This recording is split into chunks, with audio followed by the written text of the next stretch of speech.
अस्सलामुअलैकुम my dear students, welcome back. Amjad Sadiq here. आज हम फर्स्ट ईयर की बायोलॉजी के चैप्टर नंबर 3 का नेक्स्ट टॉपिक डिस्कस करेंगे। वो टॉपिक बेसिकली क्या है? Factors affecting the rate of enzyme reactions. Factor affecting the rate of enzyme reaction, वो फैक्टर्स जो इफेक्ट करते हैं एंजाइम के रिएक्शन के रेट को। मतलब एंजाइम के रिएक्शन के रेट मीन इसकी स्पीड को जो बढ़ाते हैं। रेट बेसिकली क्या होता है? रेट मीन शरह। मतलब अगर मैं आपको बताऊं कि substrate catalyzed in a unit time, substrate catalyzed per second is called rate. For example अगर मैं आपको बताऊं कि एक एंजाइम है, फॉर एग्जांपल एक एंजाइम एक सेकंड में एक सबस्ट्रेट मॉलिक्यूल को कन्वर्ट करता है उसके प्रोडक्ट्स में, 100 प्रोडक्ट्स में फॉर एग्जांपल, और दूसरा एंजाइम जो है वो और प्रोडक्ट्स को एक सेकंड में 200 मॉलिक्यूल्स में क्या करता है? कन्वर्ट करता है। तो एक एंजाइम एक सेकंड में 100 प्रोडक्ट्स बनाता है, दूसरा एंजाइम एक सेकंड में 200 प्रोडक्ट्स बनाता है।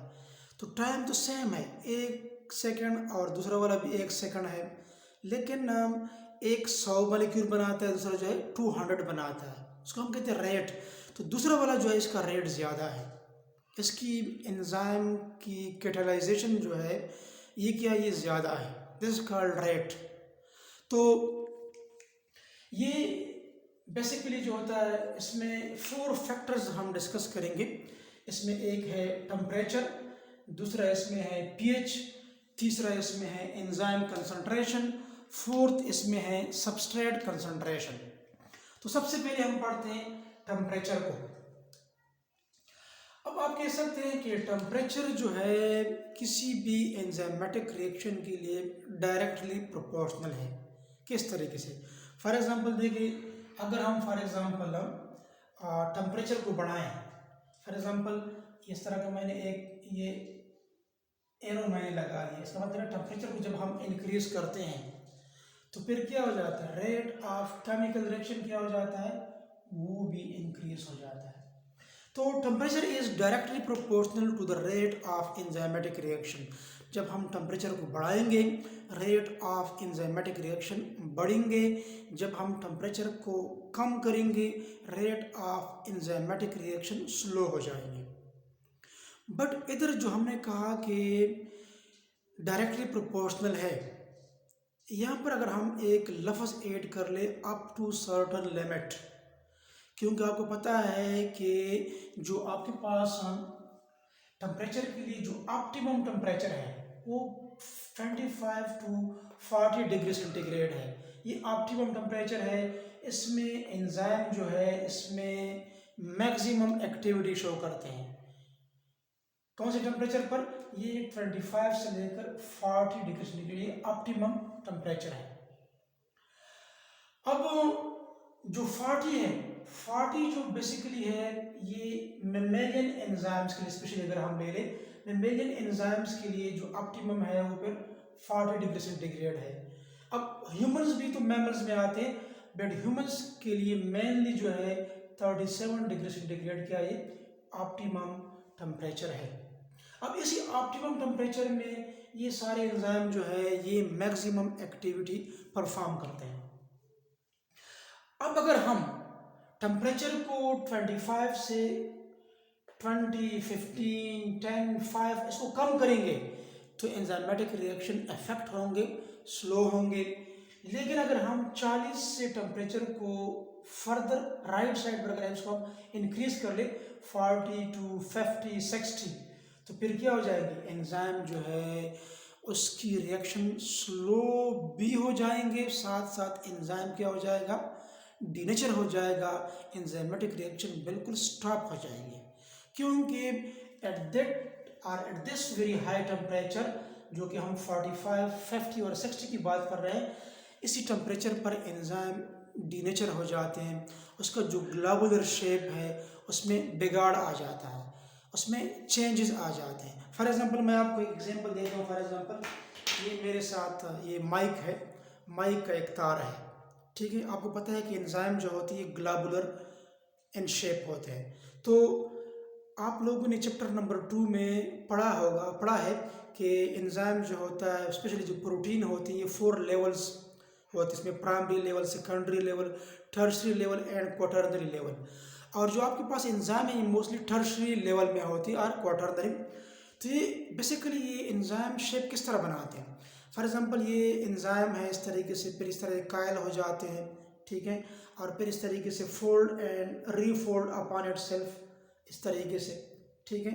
और ये फोल्ड हो रहा है इस तरीके से, और ये फिर एक ग्लोबुलर स्ट्रक्चर जो होता है ये बना लेते हैं। ये एंजाइम क्या बना लेते हैं, ग्लोबुलर स्ट्रक्चर बना लेते हैं इस तरीके से। स्ट्रक्चर बनाया, फॉर एग्जांपल ये इसमें एक्टिव साइट है, ये जो जगह आपको नज़र आ रहा है ये इसमें एक्टिव साइट है। अब जब आप टेम्परेचर को 40 से एक्सीड करेंगे 50-60 पर, तो फिर क्या हो जाता है, ये शक्ल जो होता है इस एंजाइम का शक्ल इसी टर्शरी फॉर्म में नहीं रहता। क्यों नहीं रहता, क्योंकि एंजाइम जो होती है तो अमीनो एसिड से बने हुए होते हैं। अमीनो एसिड आपस में पेप्टाइड बॉन्ड की मदद से जुड़े हुए होते हैं, या फिर इसमें डाइसल्फाइड ब्रिजेस होते हैं, हाइड्रोजन बॉन्ड होते हैं, ठीक है। जो लेवल्स आप लोगों ने पढ़े वो बॉन्ड्स ब्रेक डाउन हो जाते हैं। एज ए रिजल्ट एंजाइम जो होता है अपना टर्शरी जो स्ट्रक्चर होता है उसको लॉस कर जाता है। देखिए इस तरीके से हो जाता है। अब एंजाइम जो होता है डीनेचर हो गया, अब ये अपनी एक्टिविटी जो है ये नॉर्मली परफॉर्म नहीं कर सकते, तो उसकी शक्ल में क्या आ जाता है, इसमें बिगाड़ आ जाता है। फॉर एग्जांपल देखिए आपके पास एक एंजाइम है, इसके अंदर ये अमीनो एसिड्स हैं, ठीक है। तो इसी अमीनो एसिड में ये पेप्टाइड बॉन्ड के नतीजे में इस तरीके से जुड़े हुए होते हैं, या हाइड्रोजन बॉन्ड डाइसल्फाइड ब्रिजेस होते हैं, इस तरह की इंसुलिन के स्ट्रक्चर में है, उसमें बिगाड़ आ जाता है। तो इसी नॉर्मल से आप कम होते हैं या ज़्यादा होते हैं तो एंजाइमेटिक एक्टिविटी स्लो हो जाती है। स्पेशली जब आप 40 से एक्सीड करते हैं तो फिर एंजाइम अपना ग्लोबुलर शेप लॉस कर जाता है और ये फिर आगे एक्टिविटी परफॉर्म नहीं करते। इसी फिनोमेना को हम कहते हैं डीनेचरेशन। एंजाइम क्या हो जाते हैं, डीनेचर हो गए, अब ये काम नहीं कर सकते। अब इसके बाद अगर मैं आपको बताऊं कि ये जो आपके पास लाइन है, हर एक ऑर्गेनिज्म के लिए क्या होता है, एक प्रॉपर रेंज होता है टेम्परेचर का। एक प्रॉपर रेंज में ये ऑर्गेनिज्म जो होते हैं मुख्तलिफ इन्वायरमेंट्स में काम करते हैं। अब ये ज़रूरी नहीं है कि ह्यूमन के लिए 37 जो है ये ऑप्टिमम टेम्परेचर है। हर एक ऑर्गेनिज्म के लिए क्या होगा, ये 30 होगा, और हर एक इन्वायरमेंट में ये आपके पास 37 होगा। तो कहीं इन्वायरमेंट जो होते हैं कूल होते हैं, कहीं इन्वायरमेंट एक्सट्रीम होते हैं, मतलब मोर टेम्परेचर, मोर हीटेड एरिया जो होते हैं, जो हॉट इन्वायरमेंट होते हैं, तो वहाँ पर रहने वाले जो ऑर्गेनिज्म होते हैं उसके बॉडी जो है उसी इन्वायरमेंट के मुताबिक अपने आप को एडजस्ट करते हैं। क्योंकि लिविंग ऑर्गेनिज्म में एक एबिलिटी है एडजस्टमेंट, कि अपने आप को एडजस्ट करते हैं और अपने अपने इन्वायरमेंट के मुताबिक अपनी बॉडी को मॉडिफाई करते हैं। इसका मतलब एडजस्टमेंट या जो होमोस्टेसिस को मेंटेन करते हैं। अब देखें तो आपके पास आर्कटिक स्नो फ्ली, फ्ली इसको उर्दू में पेस्सो कहा जाता है, पेस्सो। ये एक इनवर्टिब्रेट है, इनवर्टिब्रेट है। आर्कटिक ये बर्फानी इलाका जो आर्कटिक रीजन होते हैं, जो पोलर रीजन होते हैं, वहाँ पर पाए जाते हैं। अब इसके लिए मैक्सिमम एक्टिविटी कितने टेम्परेचर पर इशू करते हैं, -10 डिग्री सेंटीग्रेड पर। और जो थर्मोफिलिक बैक्टीरिया है जो हॉट एक्सट्रीम इन्वायरमेंट में रहते हैं वो 90 डिग्री सेंटीग्रेड इसके लिए फेवरेबल इन्वायरमेंट है, इसके लिए ऑप्टिमम पीएच, ऑप्टिमम टेम्परेचर है। अगर थर्मोफिलिक बैक्टीरिया के लिए 90 से टेम्परेचर को कम करे या ज़्यादा करे तो ये अपने नॉर्मल एक्टिविटी परफॉर्म नहीं कर सकते। इस तरीके से अगर आप आर्कटिक स्नोफ्ली को टेम्परेचर को आप बढ़ाएं 37 डिग्री सेंटीग्रेड या 40 तक इसको ले जाएं, तो इसी 40 पर या 25 पर तो मैमेलियन एंजाइम काम कर सकते हैं, पर आर्कटिक स्नोफ्ली इसी टेम्परेचर पर काम नहीं कर सकता। तो हर एक ऑर्गेनिज्म के लिए अपना एक ऑप्टिमम टेम्परेचर होता है जिस पर ये अपने एंजाइमेटिक एक्टिविटी परफॉर्म करते हैं। अब देखें मैंने कहा कि जब आप टेम्परेचर को बढ़ाएंगे रेट ऑफ केमिकल रिएक्शन बढ़ेंगे। तो जब आप फॉर एग्जांपल 5 डिग्री सेंटीग्रेड से लेकर ऑप्टिमम टेम्परेचर जो कि 40 है, 5 से आप जाए 5 से 15, 25, 35, ठीक है, and so on up to optimum 40 degree centigrade आप जाएंगे, तो क्या हो जाएगा, टेम्परेचर को आप बढ़ाएंगे, ठीक है। तो एंजाइमेटिक एक्टिविटी इंक्रीजेज, तो साथ साथ एंजाइमेटिक एक्टिविटी में भी क्या आ जाएगा, इसमें भी इंक्रीज आएगा, इसमें भी इंक्रीज आ जाएगा। This rate in temperature with the enzymatic reaction is quantified as Q10, quantified as Q10। जिस तरह कि मैंने आप लोगों को बता दिया कि जब हम ऑप्टिमम टेम्परेचर को लेते हैं तो एंजाइम मैक्सिमम एक्टिविटी परफॉर्म करते हैं। जब इसको हम 40 से एक्सीड करते हैं तो फिर क्या हो जाता है, फिर डीनेचरेशन होता है। बट जब हम 5 से ऑप्टिमम की तरफ जाते हैं, एंजाइमेटिक एक्टिविटी इंक्रीज होते हैं and doubles with every 10 degree rise in temperature. और साथ साथ जब 40 से एक्सीड करेंगे, डीनेचरेशन कब होता है, beyond optimum temperature, OT mean optimum temperature, that is called the coefficient, temperature coefficient. Temperature coefficient क्या होता है, जब आप टेम्परेचर को 0 से या 5 से इंक्रीज करते हैं, 5 से 0 से 10, 20, 30, 40 डिग्री सेंटीग्रेड, जिस पर एंजाइमेटिक एक्टिविटी अपने एक्टिविटी को मैक्सिमम शो कर रहे होते हैं। कि जब आप 40 से मज़ीद एक्सीड करेंगे तो एंजाइम डीनेचर हो जाते हैं। That process or phenomena is called temperature coefficient, इसको हम Q10 से रिप्रेजेंट करते हैं, quantified as Q10। Quantified mean मकदार के मुताबिक, मतलब क्या हो गया, कैसे, doubles with every 10 degree centigrade rise in temperature. एक एंजाइम है फॉर एग्जांपल, वो आपके पास 5 डिग्री सेंटीग्रेड टेम्परेचर पर ये एंजाइम जो है ये 1 सेकंड में 100 मॉलिक्यूल बनाता है, 100 प्रोडक्ट्स जो होता है ये बनाता है, ठीक है। अब अगर हम doubles every 10 degree rise in temperature, अगर हम 10 डिग्री इसको मजीद बढ़ाए, 5 से हम इसको 5 के साथ अगर हम 10 को जमा कर ले तो 15 डिग्री सेंटीग्रेड हो जाएगा। तो ये एंजाइमेटिक एक्टिविटी डबल हो जाएंगे। किस तरीके से, पहले एंजाइम 1 सेकंड में 100 मॉलिक्यूल बना रहा था, सबस्ट्रेट को प्रोडक्ट में कन्वर्ट कर रहा था। अभी ये एंजाइम जो है 1 सेकंड में 200 मॉलिक्यूल बना रहा है, तो 100 क्या हो गया, डबल हो गया, 100 क्या हो गया, डबल हो गया। इसलिए हम बहुत सारे एंजाइम के लिए हम कहते हैं कि इसकी enzymatic activity is equal to 2 mean doubles. अगर हम फॉर एग्जांपल मजीद इसमें फॉर एग्जांपल 10 डिग्री सेंटीग्रेड का इजाफा कर लें, फॉर एग्जांपल 15 के साथ 10 को जमा कर लें तो 25 डिग्री सेंटीग्रेड, तो ये फिर क्या हो जाएगा, एंजाइम 1 सेकंड में आपके पास 200 पहले था, अभी 400 डबल हो जाएगा, doubles with every 10 degree centigrade rise in temperature. This called temperature coefficient और Q10 क्वांटिफाइड इज Q10, ये डबल होता जाता है। अभी हमने डिस्कस कर दिया कि 5 से 40 ऑप्टिमम टेम्परेचर।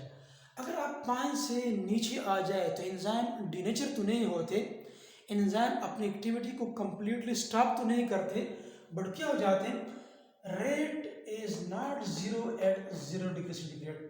अगर हम 5 से नीचे आ जाए, 0 पर आ जाए, तो फिर एंजाइमेटिक एक्टिविटी की जो शरह है, जो रेट है, जो स्पीड है, जो कैटालाइजेशन ऑफ सबस्ट्रेट मॉलिक्यूल है, इज नॉट 0 नहीं होता, बल्कि स्लो हो जाते हैं 0 डिग्री सेंटीग्रेड पर।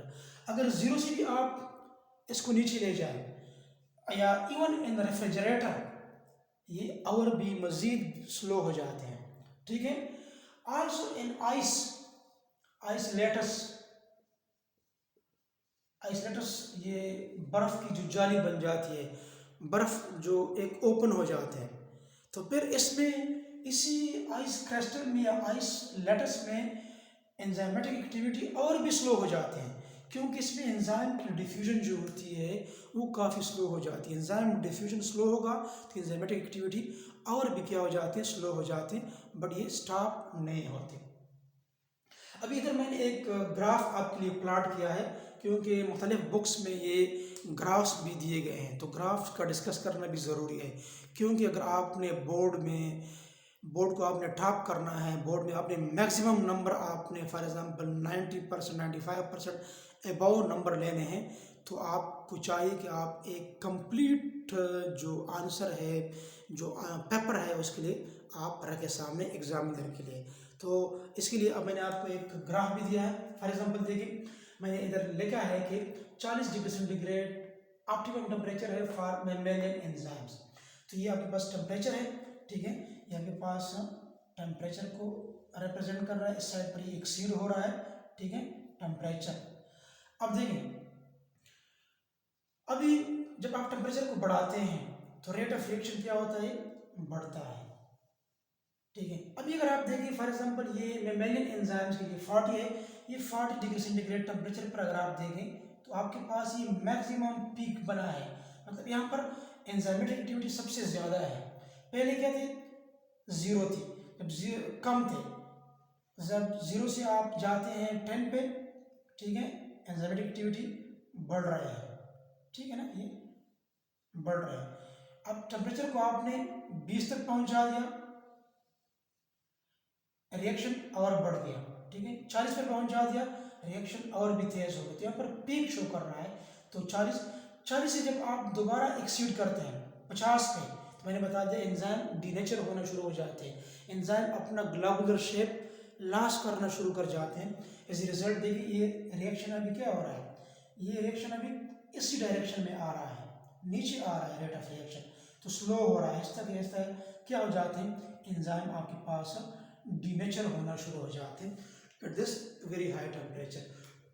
अगर आपके पास पेपर में आ जाए what do you know by denaturation of enzyme, ताकि फिर आपको पता हो कि 40 से जब आप मज़ीद इंक्रीज करते हैं टेम्परेचर को तो एंजाइम अपना ग्लोबुलर शेप लॉस कर जाते हैं, अपना टर्स स्ट्रक्चर लॉस कर जाते हैं, और फिर ये अपनी एक्टिविटी परफॉर्म नहीं कर सकते। That was all about the temperature. Second जो फैक्टर है वो पीएच है, जिस तरह कि हम कहते हैं पावर ऑफ हाइड्रोजन आयन या power of hydrogen ion in a solution. ये तो बहरहाल केमिस्ट्री का एक सेपरेट टॉपिक है, इसको किसी और टाइम इंशाल्लाह हम डिटेल से डिस्कस करेंगे। बट इधर जो है आप इतना समझ लें कि ये पीएच एक स्केल होता है, पीएच एक स्केल होता है जिसकी वैल्यूज़ जो होती है आपको पता होना चाहिए कि इसकी वैल्यूज़ जो होती है ये 1 से 14 तक होते हैं, जो पीएच स्केल होता है 1 से 14, 1 2 3 एंड सो ऑन, 7 6 7 12 13 14। तो ये आपके पास क्या है, ये आपके पास एक फॉर एग्जाम्पल पीएच स्केल है। तो 7 जो है इसमें क्या है, ये न्यूट्रल पीएच है, ये न्यूट्रल पीएच है, 7 न्यूट्रल है। अब 7 से अगर आप इस साइड पर आते हैं 6 5 4 3 2 1, तो फिर ये एसिडिक प्रॉपर्टी शो कर रहा है, ये पीएच फिर एसिडिक नेचर को शो कर रहा होता है। अगर 7 से हम 14 की तरफ चले जाएं तो फिर ये आपके पास बेसिक को शो कर रहा होता है, बेसिक। अब आपके पास मुख्तलिफ किस्म के एंजाइम होते हैं, ये हर एक एंजाइम का अपना अपना एक प्रॉपर पीएच होता है जिस पर ये अपनी एक्टिविटी परफॉर्म करते हैं। अब देखिए इधर टीयर का अपना पीएच होता है, ब्लड का अपना पीएच होता है, अल्लाह ना करके ब्लड का पीएच चेंज हो जाए तो इवन डेथ भी हो सकती है, ठीक है। यूरिन का अपना पीएच होता है, सलाइवा का अपना पीएच होता है, स्टमक के अंदर जो पेप्सिन होता है इसका अपना पीएच होता है। तो हर एक एंजाइम के लिए मुख्तलिफ जगहों पर मुख्तलिफ पीएच होता है, और उसी ऑप्टिमम पीएच में वही एंजाइम जो उधर मौजूद होते हैं वो अपने मैक्सिमम एक्टिविटी परफॉर्म करते हैं। अगर पीएच थोड़ा बहुत डिस्टर्ब हो जाए, अपने ऑप्टिमम लेवल से ज़्यादा हो जाए या कम हो जाए, तो फिर एंजाइमेटिक एक्टिविटी भी इफेक्ट हो जाती है। तो अब देखिए फॉर एग्जांपल मोस्ट एंजाइम का जो पीएच होता है वो 6 to 8 होता है, या 7 to 8 मुख्तलिफ बुक्स में लिखा है, but 6 to 8 is the most enzyme का पीएच ये है। बट इससे ज़्यादा भी है, इससे कम पीएच वाले भी है। फॉर एग्जांपल देखिए इधर मैंने लिखा है कि जो 7 के बाद जो 14 तक है ये आपके पास बेसिक पीएच को रिप्रेजेंट कर रहा है। उसके एग्जांपल मैंने दिया है, बेसिक का एग्जांपल मैंने दिया है ट्रेप्सिन। ट्रेप्सिन किधर होता है, ये स्मॉल इंटेस्टाइन में होता है, प्रोटीन की डाइजेशन करता है। इसका जो पीएच होता है 7.7 से लेकर 8.7 या 8.8, ये इसका रेंज है। तो ये मैक्सिमम पीएच है 8 या 8.7, ठीक है। तो ये ट्रेप्सिन के लिए है, जो हमने इधर शो भी किया है, हमने 8 नॉर्मल लिया है क्योंकि ये एक रेंज 7.7 to 8.7, ये बेसिक पीएच को रिप्रेजेंट कर रहा है। अब न्यूट्रल अगर आप देखिए, जो रेड में मैंने शो किया है, तो 7 पीएच कौन कौन सी एंजाइम का है? यूरिएज और कैटालेज, इसका 7 पीएच है, ठीक है। इस तरीके से अगर मैं बताऊं कि जब आप 7 से नीचे आते हैं तो फिर क्या हो जाता है? फिर एसिडिक पीएच होता है।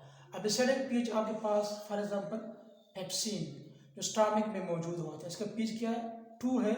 और मुख्तलिफ बुक्स में ये 1.5 to 1.6 या 1.3 to 2 पीएच, बट नॉर्मली इसको हम कहते हैं कि पेप्सिन का 2 पीएच है। तो जितना आप 7 से इधर आएंगे उतना पीएच मोर एसिडिक होता जाएगा, जितना आप 7 से उस साइड पर जाएंगे उतना ज़्यादा बेसिक होता जाएगा।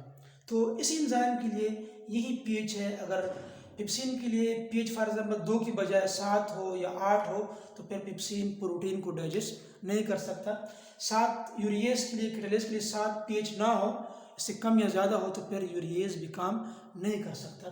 तो हम कह सकते हैं कि every enzyme needs a proper pH.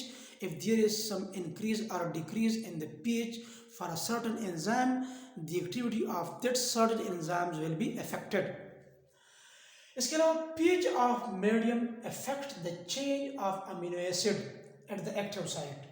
अगर pH जो पावर ऑफ हाइड्रोजन आयन जितने ज़्यादा होते जाएंगे, ठीक है ना, तो फिर क्या हो जाएंगे? affect the charge of the amino acid of the active site. एक तो फॉर एग्जांपल जब आप पी जितने हाइड्रोजन आयन कंसंट्रेशन ज़्यादा हो गई एंजाइम के एक्टिव साइड में आ जाते हैं तो एक्टिव साइड को इफेक्ट करते हैं।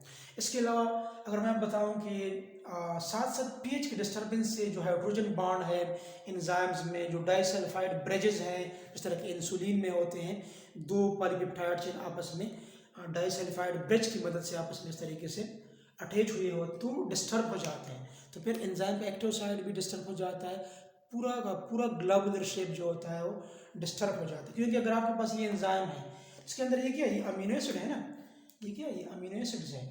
अमीनो एसिड में क्या बॉन्ड्स हैं? हाइड्रोजन बॉन्ड्स है, पेप्टाइड बॉन्ड्स है, डाइसल्फाइड ब्रिजेस हैं।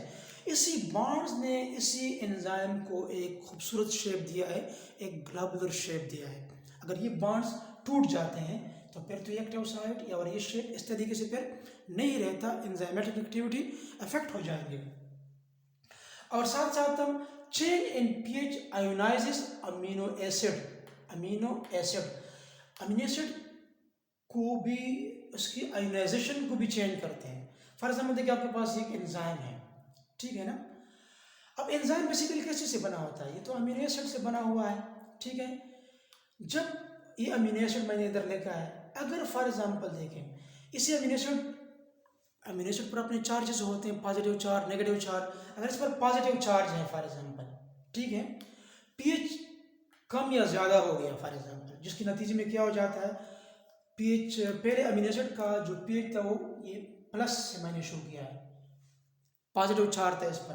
पीएच के इंक्रीज या डिक्रीज से फॉर एग्जांपल ये क्या हो गया? ये नेगेटिव हो गया या इवन ये न्यूट्रल हो गया। तो फिर क्या होगा?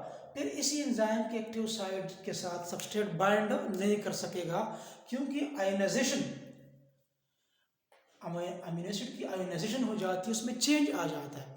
चेंज से फिर क्या हो जाता है? ये एक्टिविटी जो होती है ये इफेक्ट हो जाते हैं। फॉर एग्जांपल अगर पीएच जो है इसमें थोड़ा सा इंक्रीज आ जाए, थोड़ा सा चेंज इसमें आ जाए तो फिर आयोनाइजेशन हो जाती है। पीएच में एक्सट्रीम चेंज आ जाए तो फिर क्या हो जाते हैं? इसमें जो बॉन्ड्स होते हैं, इसी अमीनो एसिड में जो बॉन्ड्स होते हैं, इसने एंजाइम को एक प्रॉपर ग्लोबुलर शेप दिया है, ये बॉन्ड क्या हो जाते हैं? टूट जाते हैं। टूट जाते हैं, एज ए रिजल्ट एंजाइम क्या हो जाता है? डीनेचर हो जाता है। जिस तरह कि हमने पढ़ा था कि टेम्परेचर के 40 डिग्री सेंटीग्रेड से बढ़ने पर एंजाइम डीनेचर हो जाते हैं, इस तरीके से पीएच के लिए भी सेम है। पीएच में भी अगर इंक्रीज आ जाए तब भी एंजाइम जो होता है वो डीनेचर होना शुरू हो जाते हैं, अपना प्रॉपर ग्लोबुलर शेप और एक्टिव साइट को लॉस कर जाते हैं, जिसके नतीजे में सबस्ट्रेट जो होता है एंजाइम के एक्टिव साइट के साथ बाइंड नहीं होता। As a result enzymatic activity क्या हो जाती है, वो इफेक्ट हो जाते हैं। तो ये फॉर एग्जाम्पल देखिए मैंने एक ग्राफ इधर भी दिया है, ये पीच है, ठीक है, 1 से 14 तक, ये रेट ऑफ रिएक्शन है। तो ये जो आपको नजर आ रहा है कि 2pH pepsin enzyme maximum graph, ये इधर टॉप है, ये रिएक्शन एक्सीड हो रहा है, ठीक, इधर बिल्कुल टॉप पर है। पहले 0 से बढ़ रहा था, इस तरीके से रेट ऑफ रिएक्शन बढ़ रहा था, 2 पर बिल्कुल मैक्सिमम एक्टिविटी, 2 से जब आप 3 पर आते हैं, 4 पर आते हैं, तो ये फिर डिक्रीज हो रहा है, एंजाइमेटिक एक्टिविटी फिर स्लो हो रहा है। इस तरीके से ट्रिप्सिन है, ट्रिप्सिन को तो हमने 7.7 to 8.7 लिखा है, बट नॉर्मली इसको हम 8 लेते हैं। तो ये देखिए अभी ये इंक्रीज हो रहा है एंजाइमेटिक एक्टिविटी, लेकिन जब ये बिल्कुल 8 पर pH इसके लिए अवेलेबल हो जाता है तो ट्रिप्सिन क्या हो जाती है, मैक्सिमम एक्टिविटी शो करते हैं। बट जब 8 से 9 की तरफ जब ये आता है इसी डायरेक्शन में, तो फिर ये लाइन देखिए ये नीचे आ रहा है, तो फिर एंजाइमेटिक एक्टिविटी फिर स्लो हो जाते हैं, ठीक है। तो ये क्या है, बेसिकली ये पीएच है, पीएच के चेंज से फिर क्या हो जाते हैं, एंजाइमेटिक एक्टिविटी जो होते हैं वो स्लो हो जाते हैं। अभी थोड़ा सा इसी कैमरे को थोड़ा सा मूव करते हैं, इधर 2 पॉइंट्स और भी है, 2 फैक्टर जो होते हैं आपके पास, स्पेशली आपके पास जो है एंजाइम कंसंट्रेशन है और आपके पास जो है सबस्ट्रेट कंसंट्रेशन है। अब एंजाइम कंसंट्रेशन और सबस्ट्रेट कंसंट्रेशन क्या होते हैं, ये बिल्कुल सिंपल है, दोनों में थोड़ा सा फ़र्क है, आपको इंशाल्लाह अभी समझ आ जाएगी। दोनों बिल्कुल ईजी है आपके पास। अभी कैमरे को सेट करते हैं ताकि आपके लिए कोई प्रॉब्लम ना हो। अभी देखें सेट हो गया। Enzyme concentration very simple. For example देखिए आपके पास एक रिएक्शन साइट है फॉर एग्जांपल, ठीक है, उसमें आपके पास ये सबस्ट्रेट है, ठीक है, सबस्ट्रेट 1, सबस्ट्रेट 2, सबस्ट्रेट 3 और सबस्ट्रेट 4 आपके पास है, ठीक है।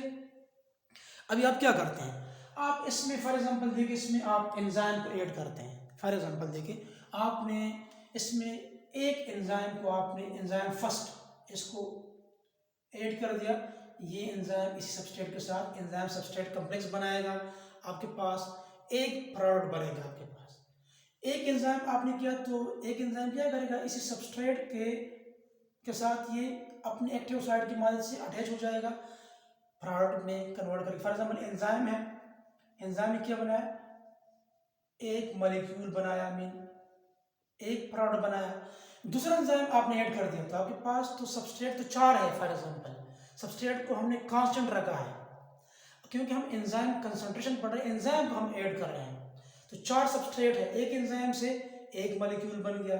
फॉर एग्जांपल दूसरा एंजाइम हमने इस रिएक्शन में शामिल कर दिया तो आपके पास 2 मॉलिक्यूल बनेंगे, रेट ऑफ रिएक्शन क्या होगा, बढ़ जाएगा ना। और 3 एंजाइम आपने ऐड कर दिए तो 3 एंजाइम 3 सबस्ट्रेट कैटालाइज करेगा, आपके पास 3 मॉलिक्यूल बन जाएंगे, ठीक है। 4th एंजाइम आपने ऐड कर दिया तो 4 सबस्ट्रेट भी अवेलेबल है, ठीक है। तो आपके पास कितने मॉलिक्यूल बन जाएंगे, आपके पास 4 मॉलिक्यूल, 4 प्रोडक्ट्स बनेंगे। मतलब जितने हम एंजाइम कंसंट्रेशन, एंजाइम की मिकदार को जितने हम बढ़ाते हैं, रेट ऑफ रिएक्शन क्या होता है, रेट ऑफ रिएक्शन जो होता है वो बढ़ता है, इंक्रीज होता जाता है, but up to certain limit. अभी खुशफहमी में मुब्तला नहीं रहना है, क्योंकि अगर एक हास लिमिट के बाद आप फर्दर एंजाइम्स को आप ऐड करेंगे तो रेट ऑफ रिएक्शन नहीं बढ़ेगा। क्यों नहीं बढ़ेगा रेट ऑफ रिएक्शन, क्योंकि आपके पास सबस्ट्रेट नहीं है। 4 सबस्ट्रेट थे, 4 एंजाइम को आपने ऐड कर दिया, enzymatic activity rate of reaction बढ़ता जा रहा था।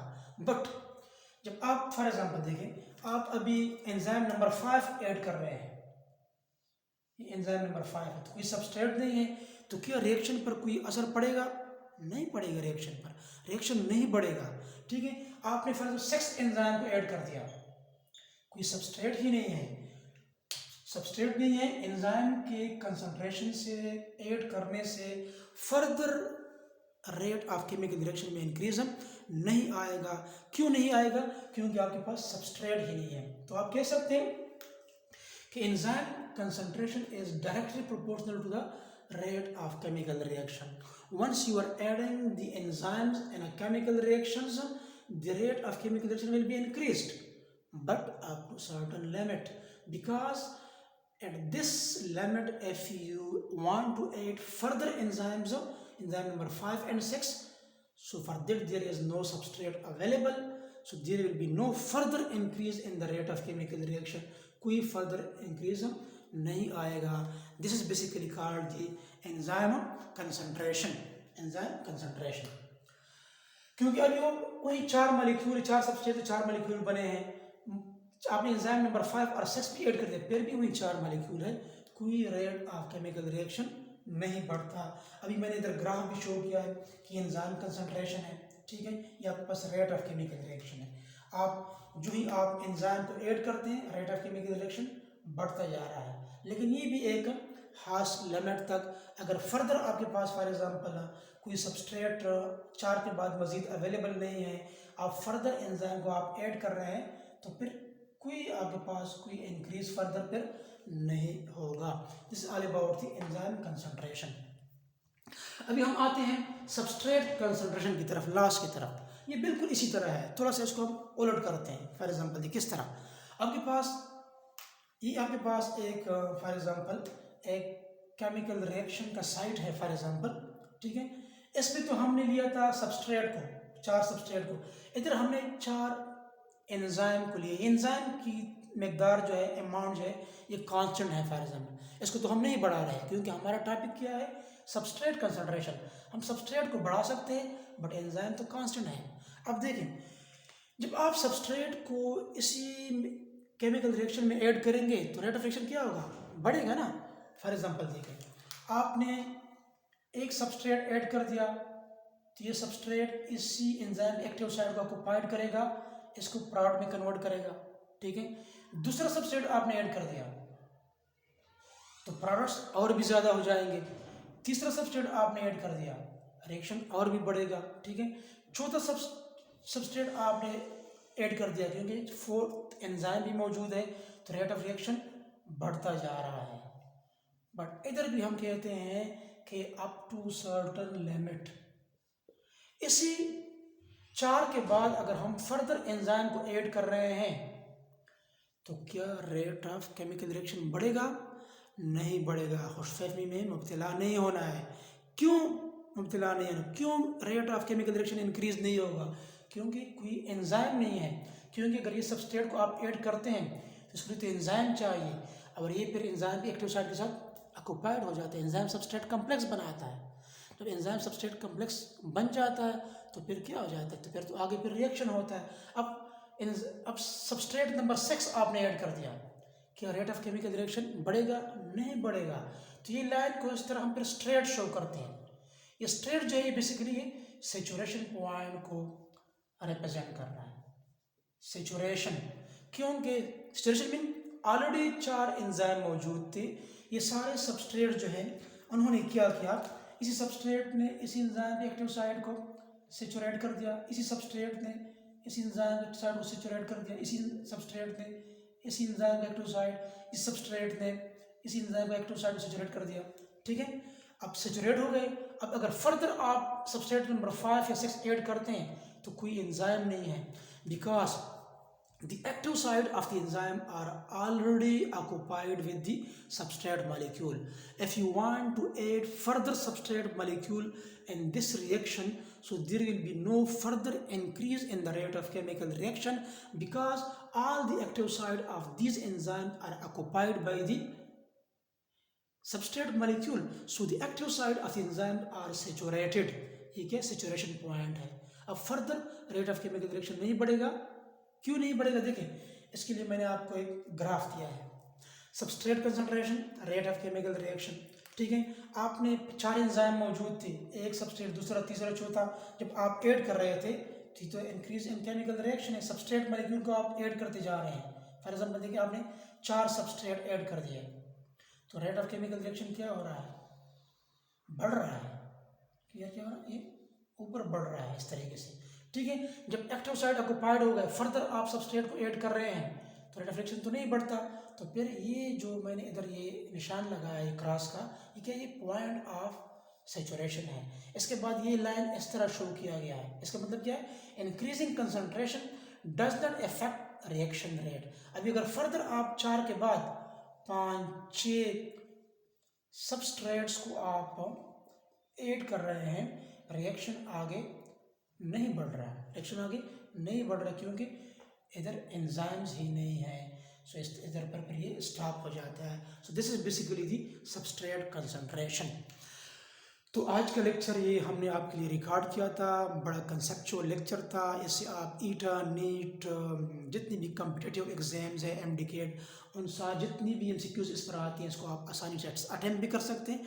शॉर्ट क्वेश्चन और लॉन्ग क्वेश्चन भी आप अटेम्प्ट कर सकते हैं। अगर आपको मेरा ये वीडियो लेक्चर पसंद आया है तो काइंडली मेरे चैनल को सब्सक्राइब करें और बेल आइकन को प्रेस कर लें, ताकि हर नई वीडियो लेक्चर मैं रिकॉर्ड करूं उसकी नोटिफिकेशन आपके पास आ सके। बहुत सारे लोगों को, स्टूडेंट को ये पता नहीं होता कि सब्सक्राइब होता क्या है। तो सब्सक्राइब इस पर्पज़ के लिए होता है ताकि आप को पता चले कि नया वीडियो लेक्चर की नोटिफिकेशन आपके साथ आसानी से आ जाता है, आपको पता चल जाता है, ठीक है। फिर भी कोई क्वेश्चन हो तो आप कमेंट बॉक्स में पूछ सकते हैं और अपनी दुआओं में हमें ज़रूर याद रखिएगा। अल्लाह हाफिज़।